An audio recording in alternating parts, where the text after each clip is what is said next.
Much like previous videos, the story of Norfolk Southern's Molten steel trains begins along the southern shores of Lake Michigan in East Chicago, Indiana.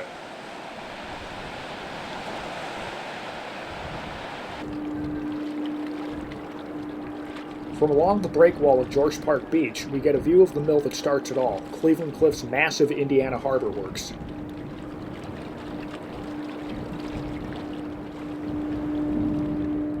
Quite the nasty rain is blowing off the lake this early November afternoon, so we'll come back on a less damp and cold day.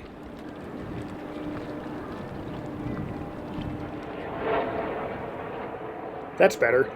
Despite being surrounded by heavy industry in just about every direction, the East Chicago Marina remains a popular recreational mecca for fishermen, beachgoers, and even gamblers pressing their luck at the large Ameristar Casino.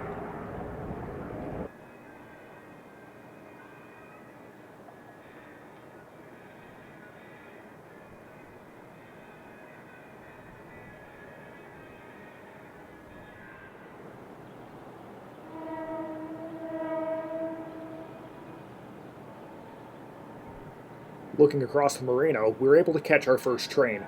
Two Cleveland Cliffs-owned SW-1500s are pulling in a lengthy cut of scrap loads and empty coil cars from the Indiana Harbor Belt's Lakefront yard.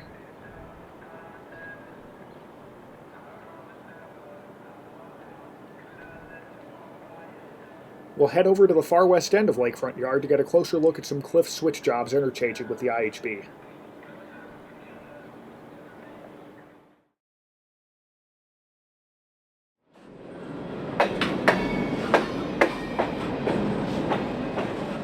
A mill crew has pulled loaded slab gondolas out into Lakefront Yard for headroom and are now shoving them back into the mill. The same two switchers we saw at the marina, the 260 and 304, are in charge of the train.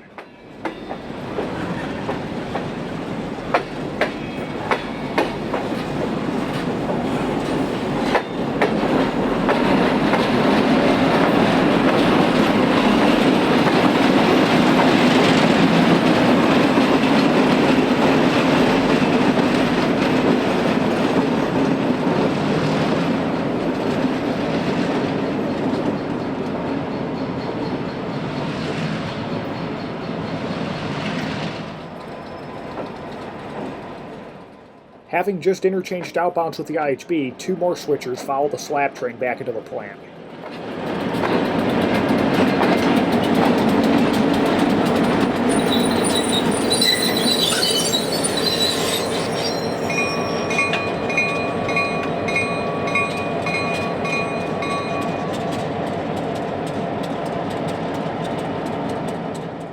Much like the GMTX 260 we just saw, LTEX 1562 arrived on the property in mid-2023 as the plant looks to streamline their fleet of switchers to exclusively SW1500s.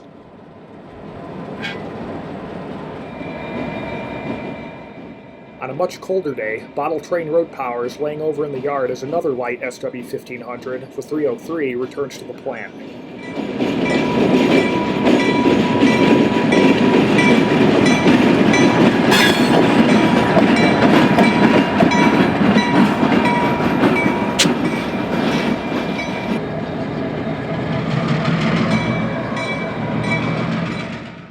303 is one of only two switchers at the Indiana Harbor plant to wear paint reflecting its current owner.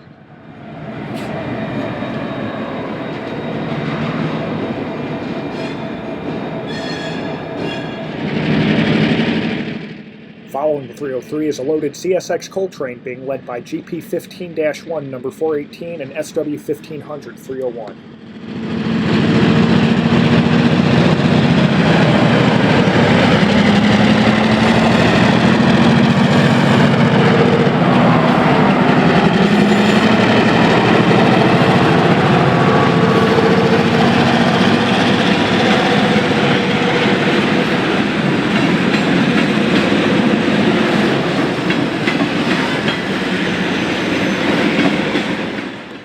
Coal is bound for Suncoke's plant within the mill to be converted to coke for steelmaking.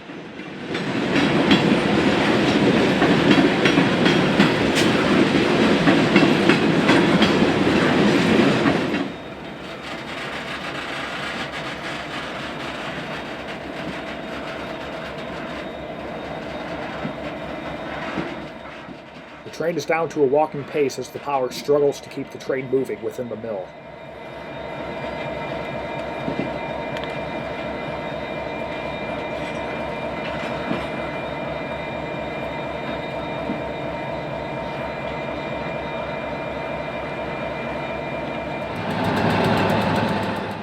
We catch one more loaded coal train heading into the mill, this time led by the 305 in 1562.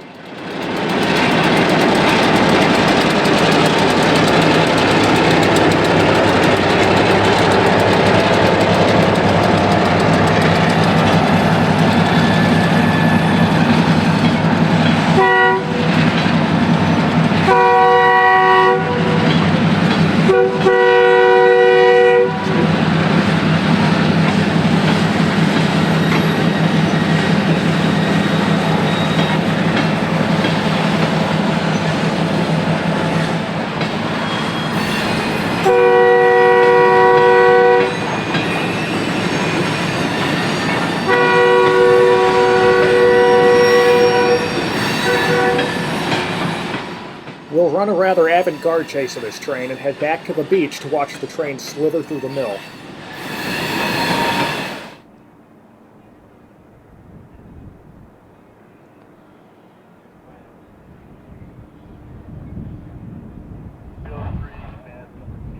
Unsurprisingly, the train is slowed to a snail's pace again as the pair of switchers navigate mill trackage to the coking ovens.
Back at Lakefront Yard, we're finally introduced to the subject of today's video. Outbound loads of molten pig iron are being shoved out of the mill to the IHB for another trip to Cliff's Riverdale Works a little over 10 miles east of here. Without these bottle trains, the plant at Riverdale cannot produce steel, necessitating multiple round trips on a daily basis.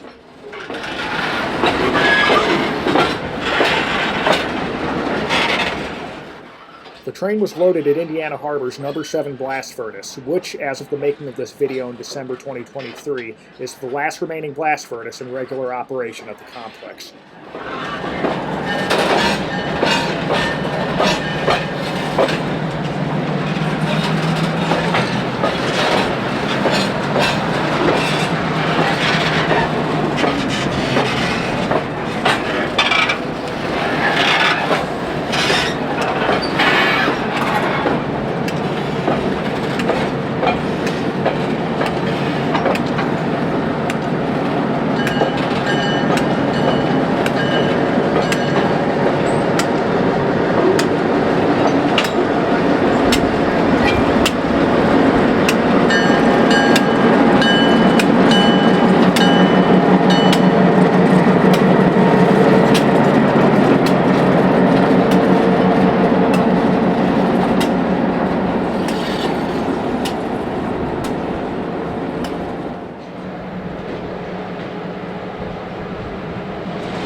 The Indiana Harbor Belt's 110 job is one of the railroad's daily lakefront yard transfer crews.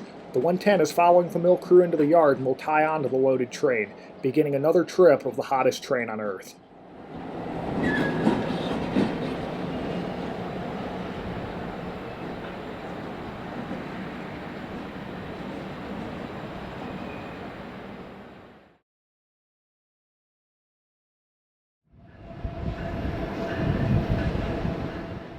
much sunnier afternoon, another 110 crew arrives at Lakefront Yard with an empty bottle train. The next loaded train has already been delivered by the mill and can be seen 3 tracks to the right.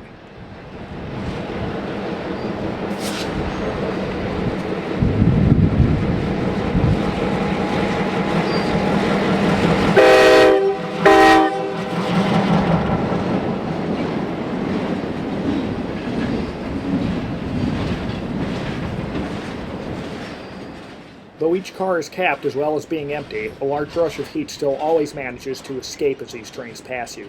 Unfortunately for this grumbler of a cameraman, it also happened to be one of the hottest days of the year at a balmy 90 degrees this mid-July Saturday.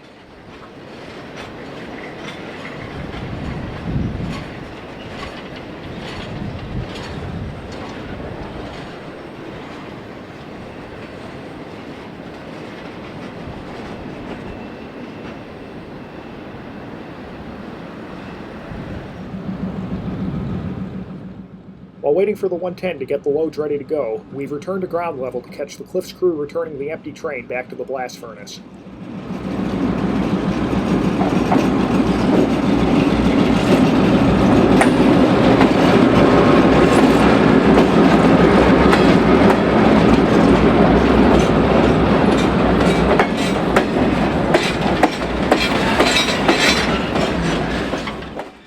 Note each car equipped with a number 3257 placard, which by definition signifies that each car contains an elevated temperature liquid above 212 degrees but below its flash point.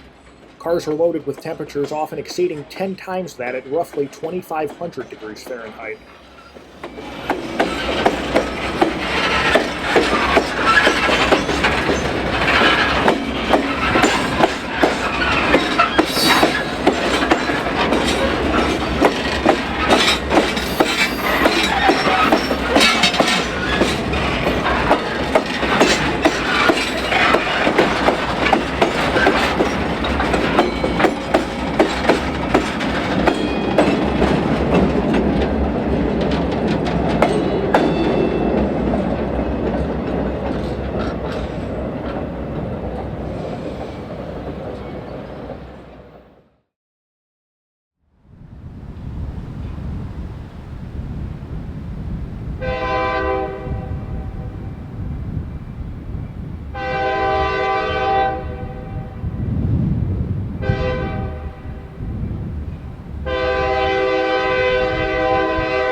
Having just departed Lakefront Yard, the loaded train's journey to Riverdale is underway as we catch the train at Control Point 100 on the far east end of the IHB.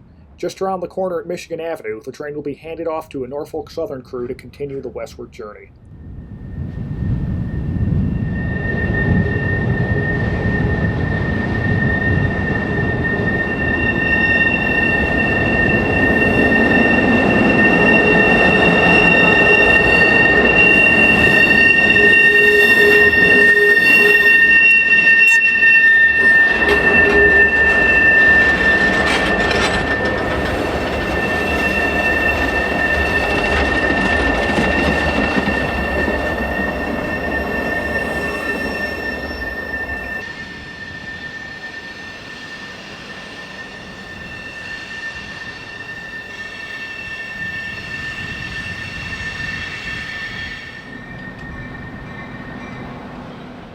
The train has been recrewed and is now in the hands of NS Job BH-16 as they make their way through the Calumet neighborhood of East Chicago.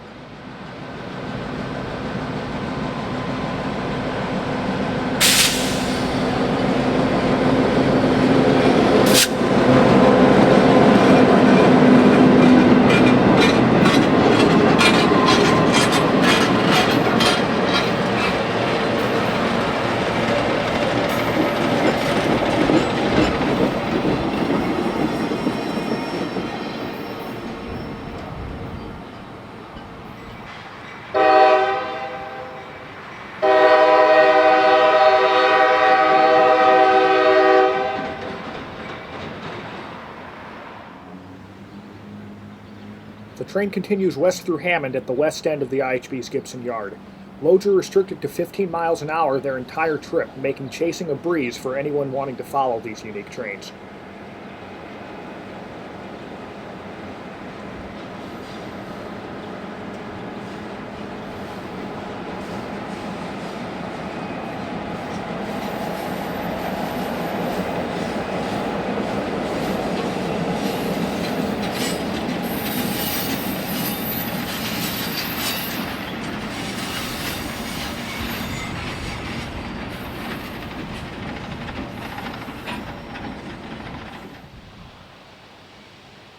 short train continues west, now well into the land of high taxes and gas prices in Calumet Park.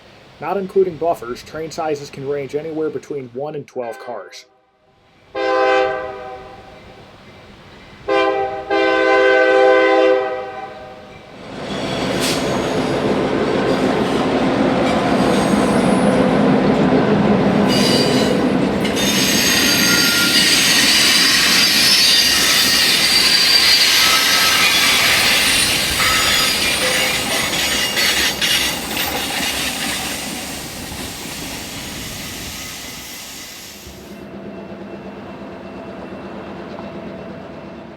We've made it to Dalton Junction, just about 10 miles from where we started.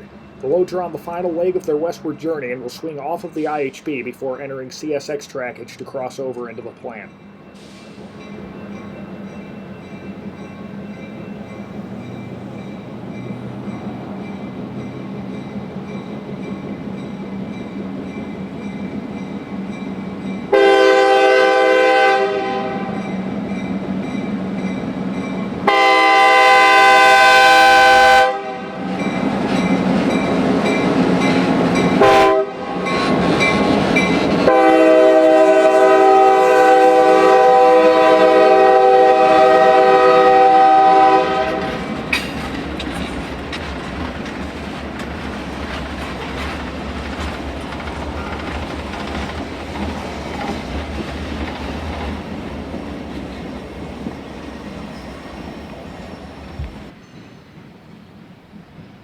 The train is departing IHB rails to use a 1,000-foot section of the former Panhandle route to connect to CSX trackage.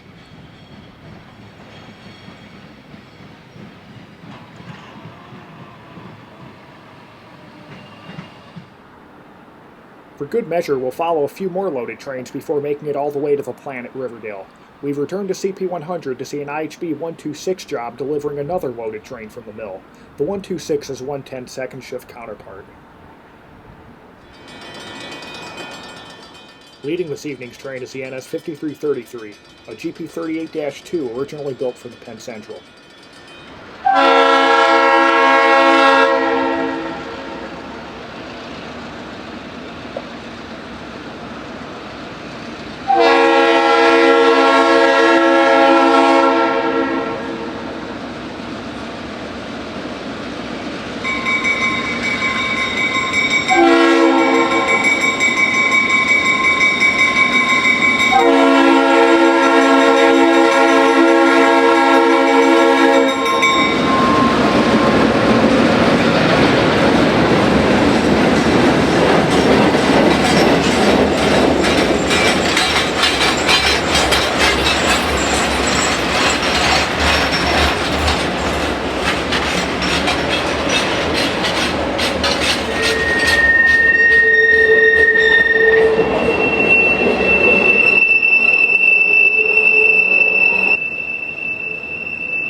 Just east of the Indiana-Illinois state line at Homan Junction, NS job BH26 is now running the train as the sun finally breaks free of the clouds.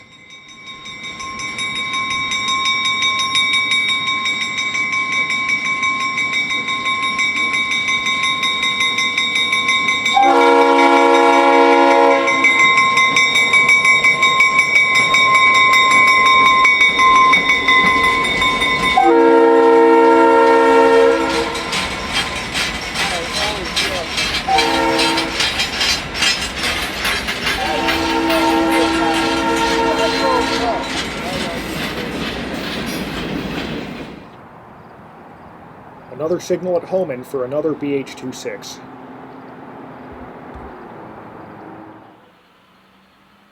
A sister unit of the 5333, NS 5322, is in charge of tonight's train.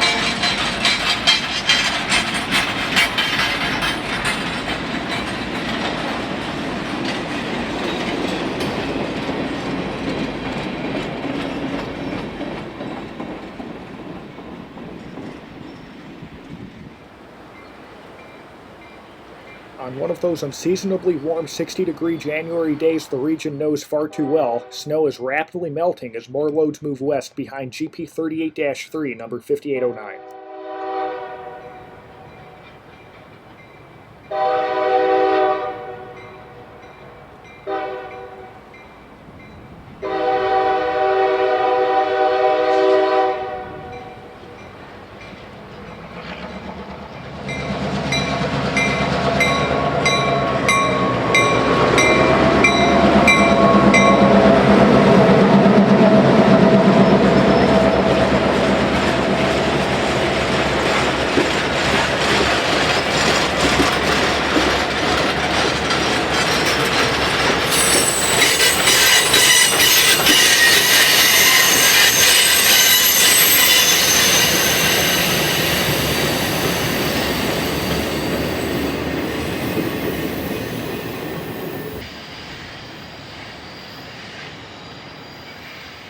Unbeknownst to today's crew and myself, their journey will come to an abrupt end as the 5809 will suffer an unknown engine failure just around the corner.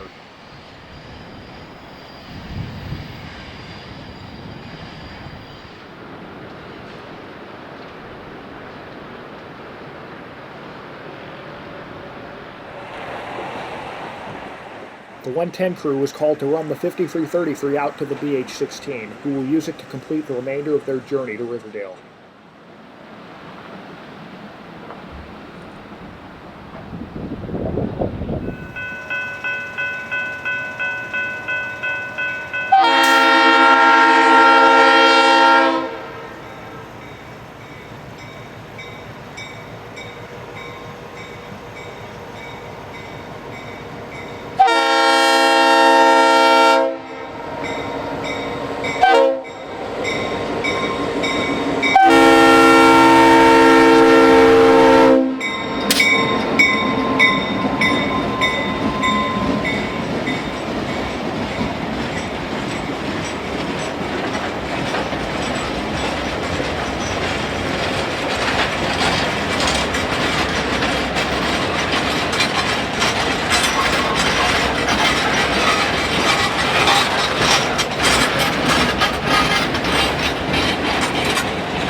We'll head on over to the former Acme Steel plant at Riverdale for a seldom-seen look at the other end of the bottle train's journey.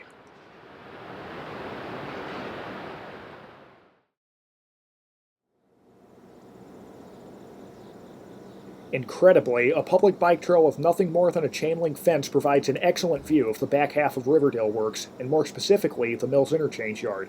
Loads have arrived beyond the 5809, who are patiently awaiting a milk crew to begin swapping cars.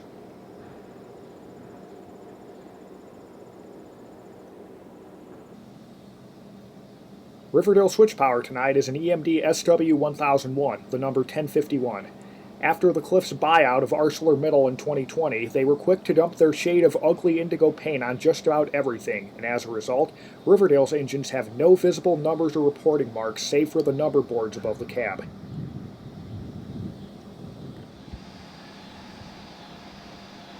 The milk crews grabbed 2 empty bottle cars from one of the plant's 2 oxygen furnaces and are heading over to the interchange to begin building an outbound train of empties to be returned to Indiana Harbor.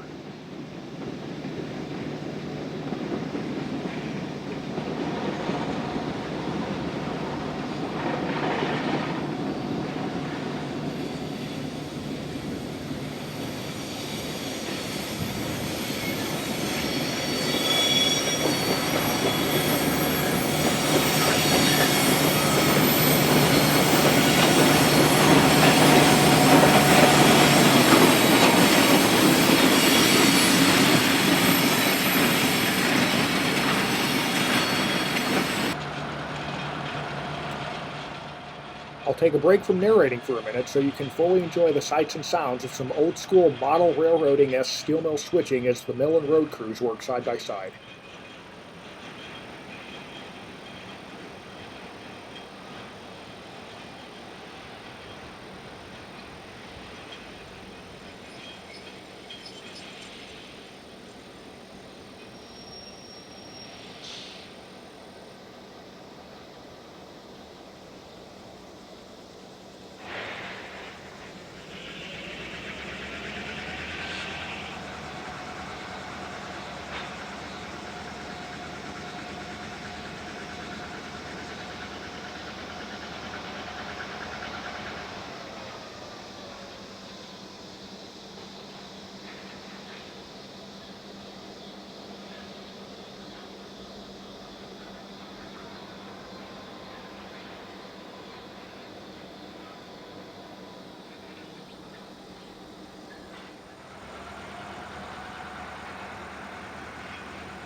In the background, we glimpse an ancient EMD SW1 shoving a ladle full of steel from the oxygen furnace to the plant's ladle metallurgy furnace across the property. Once there, the steel's chemistry will be altered based on customer needs before being rolled into coils at the plant's hot strip mill.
With their switching at the interchange done for now, the 1051 heads back into the plant with 2 loads of iron for the oxygen furnace.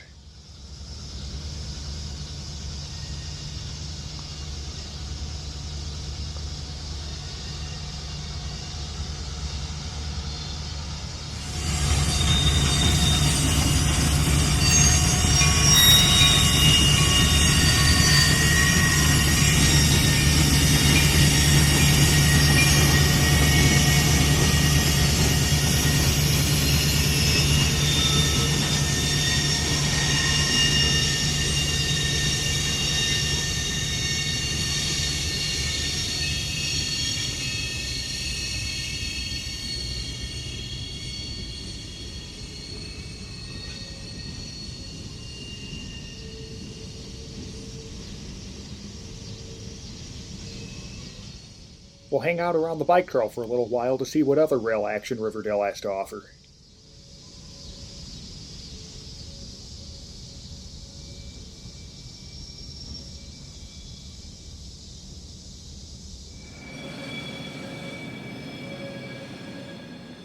EMD SW8 number 11 is on the shove with 2 empty ladles. Note the extremely unique equipment only found inside steel plants.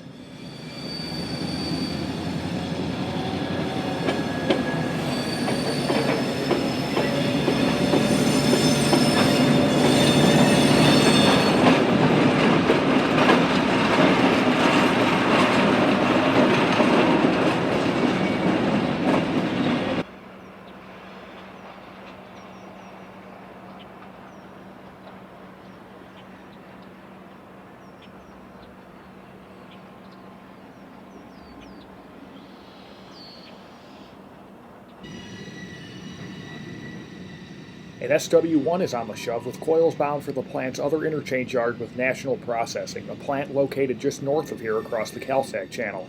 Late tonight, National will send their own switcher across the river to grab the train and pull it back to their own property.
Resembling something with scratch-built flat cars on a devout steel mill modeler's layout, these cars are only used in service between the two plants and lack any discernible reporting marks, air brakes, and most other standard safety features.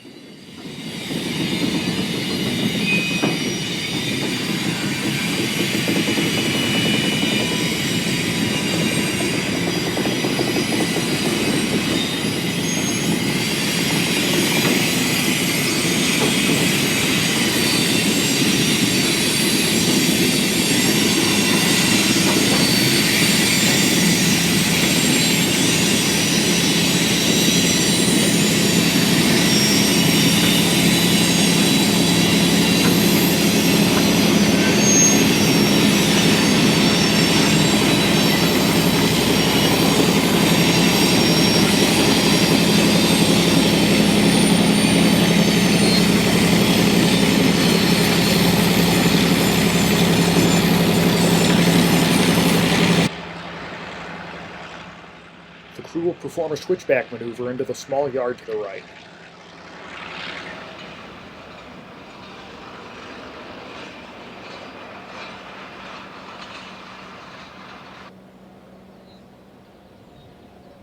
The number 11 has popped back into frame, making for another busy night of steel mill railroading at Riverdale.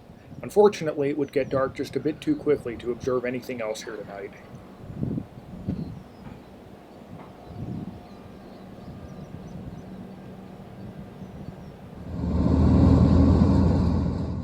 Another SW1 shoves a ladle of molten steel to the LMF.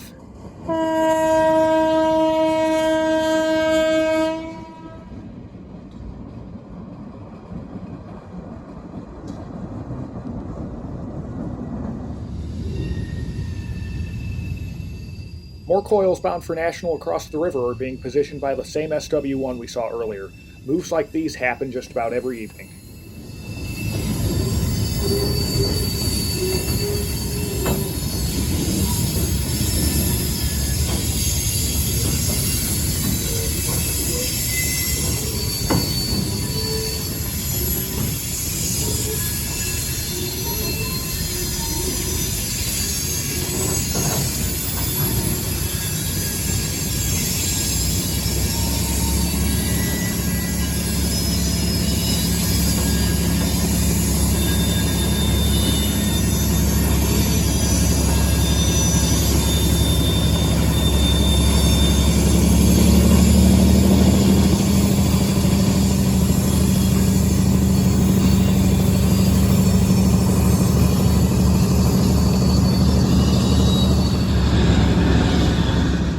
One more bottle hop serves as our parting shot from behind the Riverdale plant.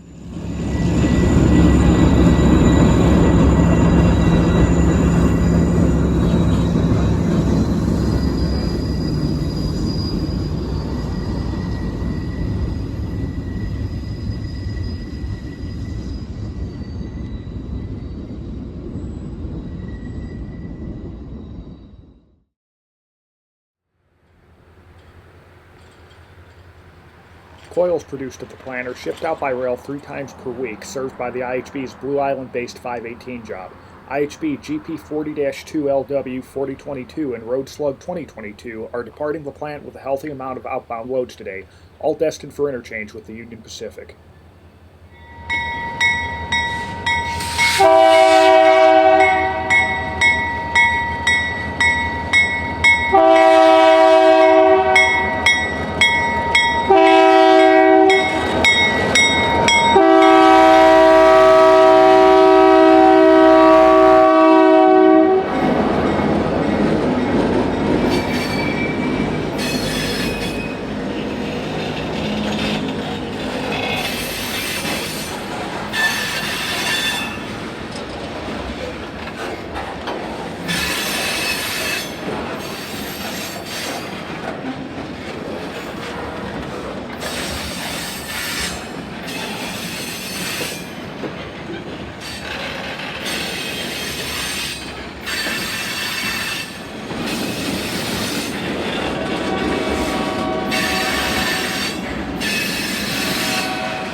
We'll take a quick minute to catch a few other IHB trains moving steel traffic across the east end of the railroad.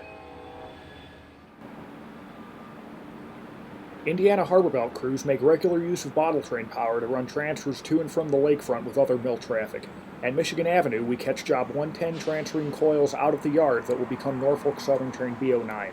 This daily train runs coils produced at Indiana Harbor's 80-inch hot strip mill to Cliff's advanced Tech and Coat finishing mills a little over 50 miles east of here at New Carlisle.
B09 will be arriving at Michigan Avenue Yard in a little while to deliver empties and take the loaded train back east.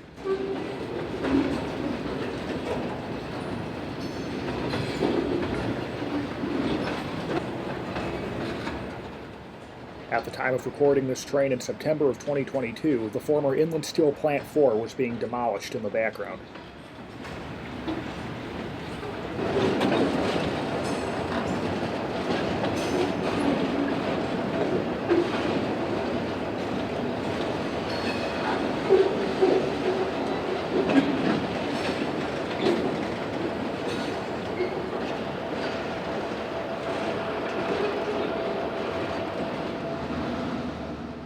Another 110 is seen returning empties to the lakefront at Control Point 100 under Klein Avenue.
We're once again at CP100 as we catch the 110 job returning a freshly serviced 5809 from Norfolk Southern's Calumet Yard to the lakefront.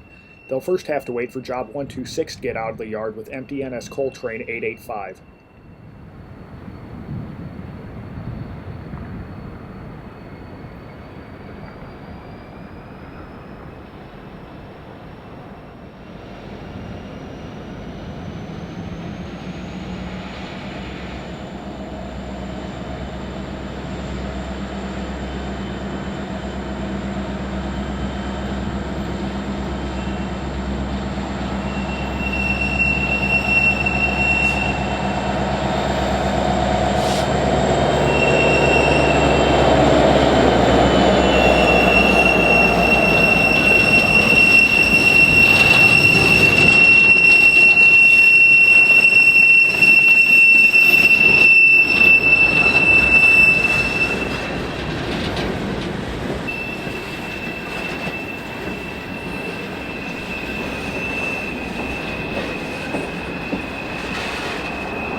Like the CSX trains we saw earlier, Norfolk Southern also supplies coal for Sun Coke.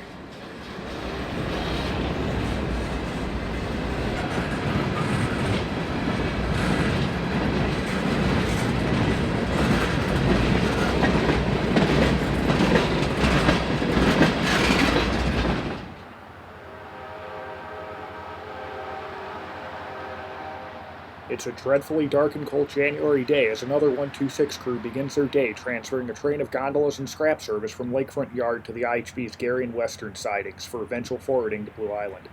NSGP60 number 7140 leaves the train today, which sports an Operation Lifesaver paint scheme on its long hood.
Another Lakefront yard transfer run with lots of outbound coils heads west at Homan Junction. With the Gary and Western sidings filled this afternoon, the train will instead be dropped at the IHB's Calumet City siding just across the state line.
Back at Dalton Junction, empty bottles have departed Riverdale and are making their way back east to be reloaded at Indiana Harbor.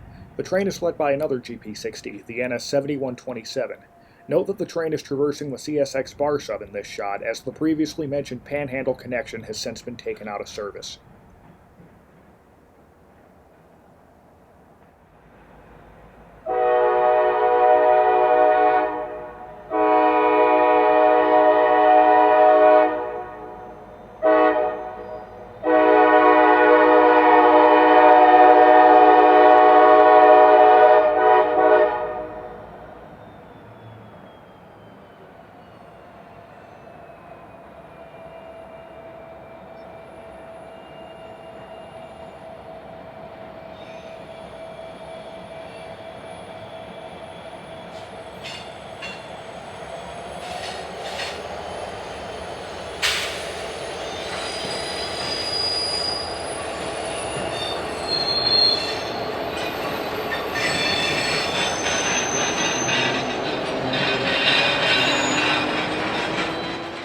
Bottle cars sit at a threshold difficult to fully appreciate and can weigh in excess of 340 tons fully loaded.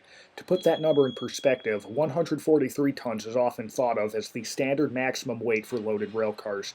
As a result, the cars are equipped with many more than the standard 4 axles you see on rolling stock today.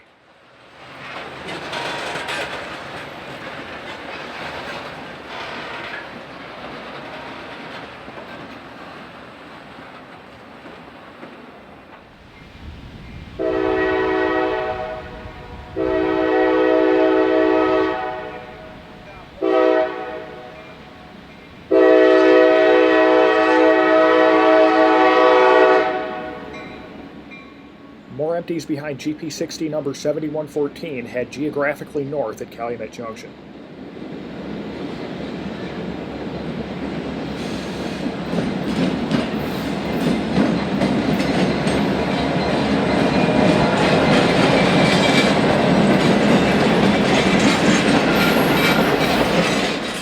Note that 100 series cars are equipped with 10 axles while 200 series ones have 12.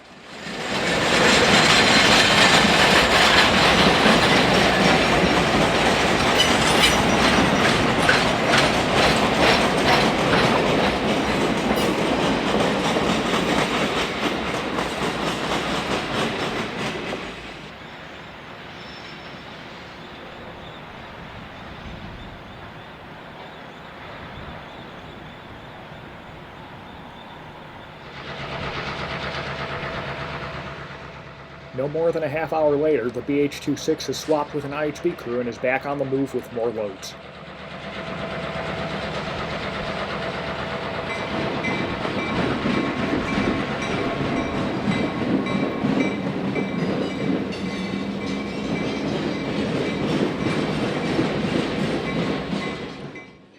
addition to the many extra axles, the cars are also equipped with kerosene heaters and GPS devices to ensure the safe and efficient movement of iron between the plants.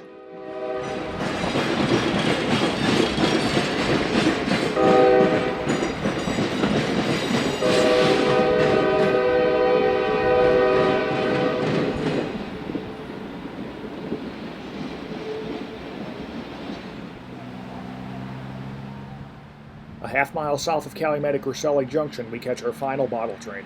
IHB 126 has recrewed the Empties at Gibson Junction and will return them to Indiana Harbor.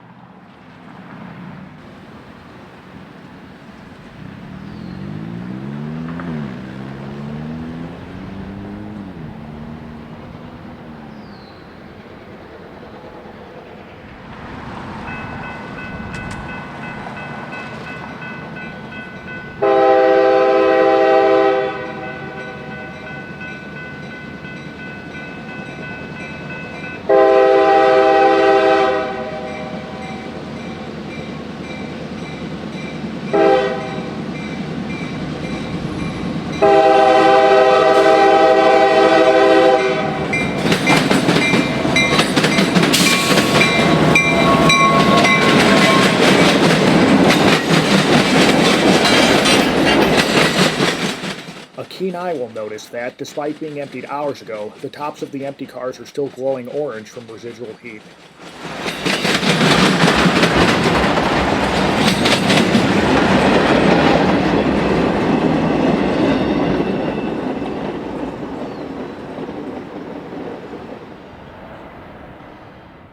We'll conclude our look at the world's hottest train here at CP100. Thank you very much for watching, and I hope you've enjoyed learning about these unique trains as much as I've enjoyed following them over the years. Thank you for watching, and keep your eyes peeled for more railroad content coming your way soon from TRTR.